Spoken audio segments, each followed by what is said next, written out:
കുട്ടമ്പുഴ പഞ്ചായത്തിലെ പിണവൂർകുടി ആനന്ദൻകുടി റോഡിന്റെ നിർമ്മാണോദ്ഘാടനം എം.പി. എ. റഹീം നിർവഹിച്ചു. എം.പി. ഫണ്ടിൽ നിന്നും 38 ലക്ഷം രൂപ വിനിയോഗിച്ചാണ് റോഡിന്റെ നിർമ്മാണ പ്രവർത്തനങ്ങൾ നടത്തുന്നത്. എം.പി. എ. റഹീം അനുവദിച്ച 38 ലക്ഷം രൂപ ഉപയോഗപ്പെടുത്തി നിർമ്മിക്കുന്ന കുട്ടമ്പുഴ പഞ്ചായത്തിലെ പിണവൂർകുടി ആനന്ദൻകുടി PWD റോഡിന്റെ നിർമ്മാണോദ്ഘാടനമാണ് നടത്തിയത്. പിണവൂർകുടിയിൽ നടന്ന ചടങ്ങ് എ. Rahim MP. ഉദ്ഘാടനം ചെയ്തു. വളരെ പിന്നോക്കം നിൽക്കുന്ന ഒരു സ്ഥലത്ത് ഇത്തരത്തിൽ നിങ്ങളുടെ യാത്ര, നിങ്ങളുടെ മറ്റാവശ്യങ്ങൾക്കെല്ലാം വേണ്ടി വികസനത്തിന്റെ വഴി തെളിയിക്കാൻ ഒരവസരം ലഭിച്ചതിൽ അങ്ങേയറ്റത്തെ അഭിമാനവും സന്തോഷവും.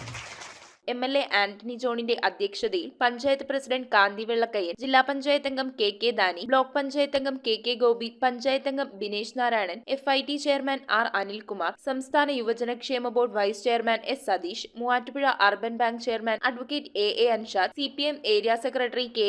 ജോയ്, കുട്ടമ്പുഴ സർവീസ് സഹകരണ ബാങ്ക് പ്രസിഡന്റ് കെ. ശിവൻ, വിവിധ രാഷ്ട്രീയ പാർട്ടി പ്രതിനിധികളായ Sadasivan KG, Biju Panamkuzhi, K. Dasappan, Mohanan Panali, K. Vidyadharan, ഊരുമൂപ്പന്മാരായ Shobhana Mohanan, K. Sreedharan, ADS secretary Shalima Aneesh, PWD executive engineer KJ Shamon, assistant executive engineer VP Sindo എന്നിവർ പങ്കെടുത്തു.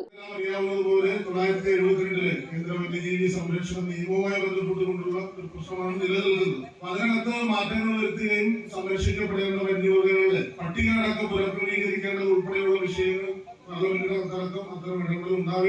News bureau Kothamangalam. Kopparambil ayurvedic hospital and research centre. ഉഴിച്ചിൽ, lumbar spondylitis, cervical spondylitis, disc bulging കൊണ്ടുണ്ടാവുന്ന ബുദ്ധിമുട്ടുകൾ എന്നിവ ചികിത്സിക്കാൻ വിദഗ്ധരായ ഡോക്ടർമാർ. Kopparambil ayurvedic hospital and research centre,